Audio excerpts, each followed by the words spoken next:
of my students is working on Inquietude by Burgmuller, and there's certain universal challenges that come up when you play any music.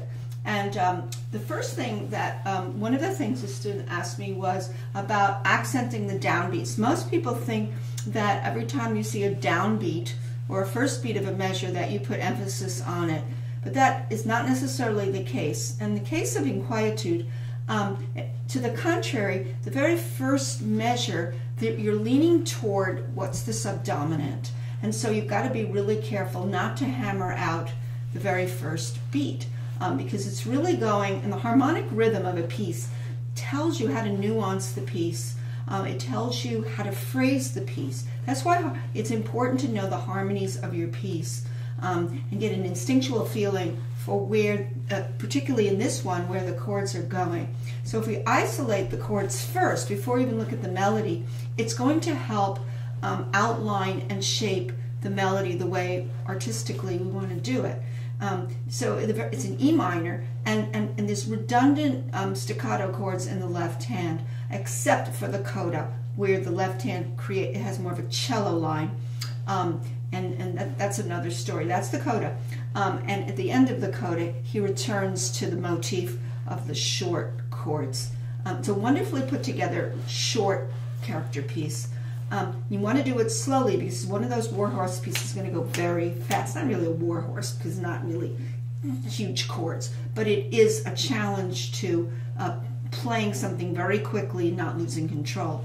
So at the very beginning, the very first chord, I would not even emphasize it.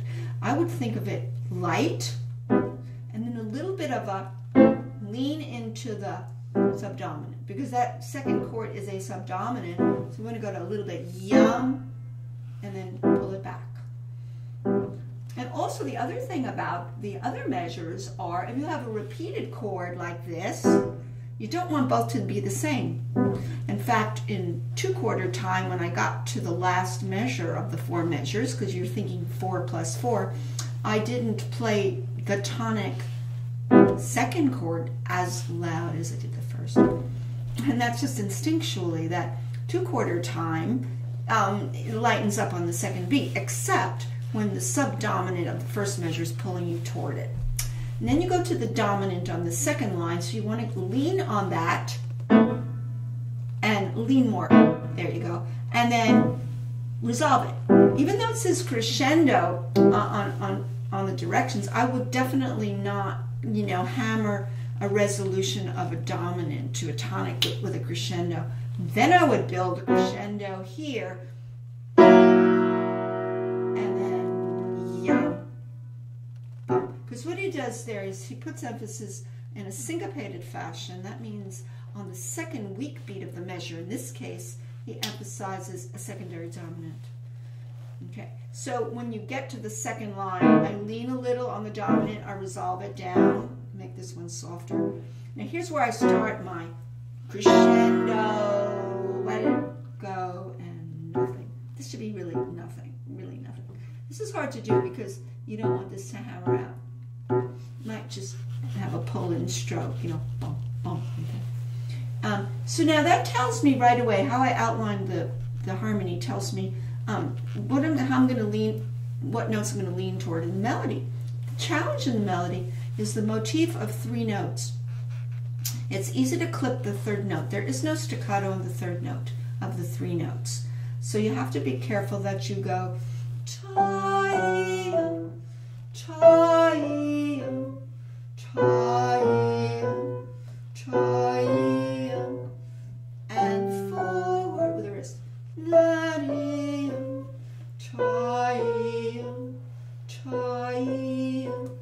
It's easy to go da-da-da, ba-da-da, just because the left hand is clipped.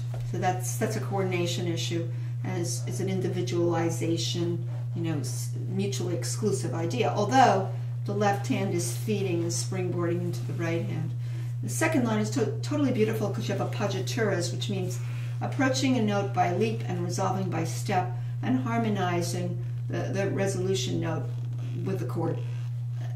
In a sense, so you get this dissonance and then resolution right into there. And you have a springboard into it. So you really got this resolve it.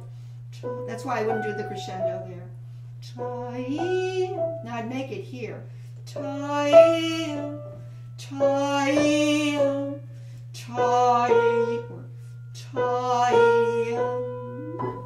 Then he pulls back again to the diminuendo. So that little bit, you know, going back and forth. Your emotions are going back and forth. You're going driving forward, and then you have to pull back in this piece. You're going to be extremely controlled and relaxed to do this. Now, if you do it slowly and you get this harmonic rhythm kicking in, you'll have the 1 chord lean toward the 4, resolve back to 1. Do it again, lean toward the 4, resolve to the 1, lean toward the dominant, resolve to the tonic, and then suddenly new key, secondary dominant of B minor, pull out the syncopated second beat. So slowly would be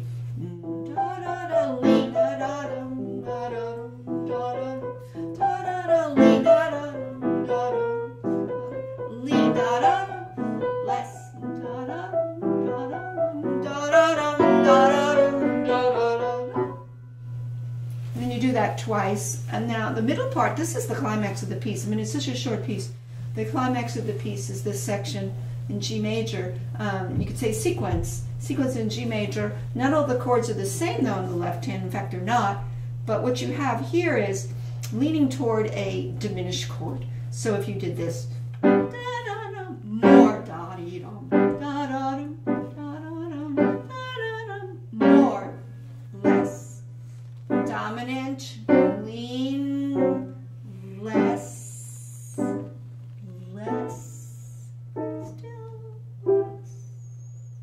because he's pulling it down there, and then he comes back to the beginning. So the 1 line and a half is really forceful, and then there's a sequence down. So you know the big cheese is that G major big sound. So if you do it slowly, and you're kicking off this,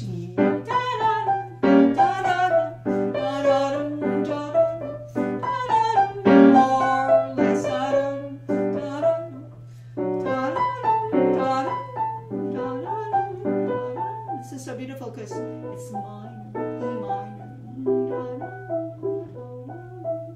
then back to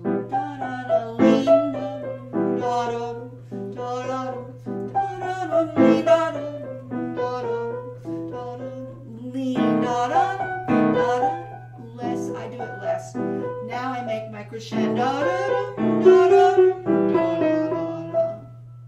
Then you go back to the middle part. Then you have a coda line. The coda line has a cello speaking in the bass, and it's slurred. You think of really long cello line.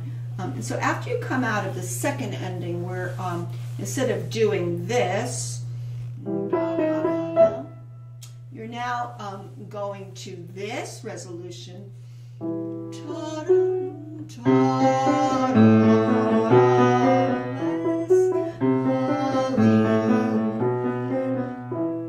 the right hand is floating out of the left hand now. There's no staccato here and the motif of 3 notes. Now you have like a kind of almost like a continuous floating from left to right.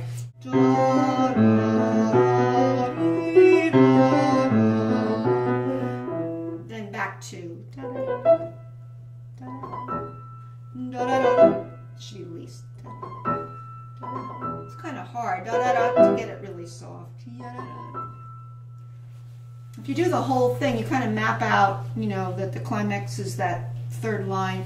You pagitores are emotionally pulling you down. The sequences in minor are pulling you down in certain places. Sequences pulling you down, and you're making swells out, and then suddenly you're having to come back down quickly. It's a very miniature piece, but it's so much packed into it, and it goes very fast.